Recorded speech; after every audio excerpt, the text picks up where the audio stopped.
ky projekt ka hasur në vonesa të shumta, siç e dim të gjithë, duke bërë kështu qytetarët edhe të ankohen edhe të përballen me pengesa të ndryshme si me plohur dhe zhurmë, si dhe dëmtimet e automjeteve, pasi që e dim se ky vend është goxha i frekuentuar. Edhe tani sa jemi duke folni, mund edhe të afrohemi aty afër dhe të shohim nga afër punimet që janë duke u zhvilluar edhe tani në këto momente. Ende po vazhdojmë punimet, a?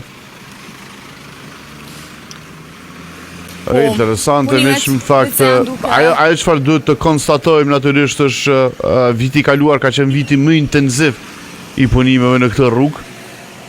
Bukur shumë është përfunduar, por kjo pjesa jemi te Bardhoshi këtu apo jo? Po kam përshtypjen që jemi tek Bardhoshi. Kjo pjesa këtu tek Bardhoshi që ende ka mbetur kështu. Dhe punimet që po vazhdojnë, kam përshtypjen edhe në 2 lokacione të tjera.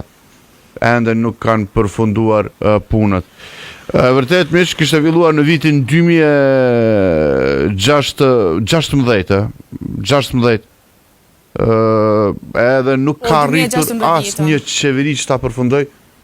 Nëse përfundon edhe qeveri, në fakt edhe qeveria fundit ka përfunduar, edhe mandati i qeverisë fundit përfundoi. Dhe nuk arriti dot që ta përfundoj.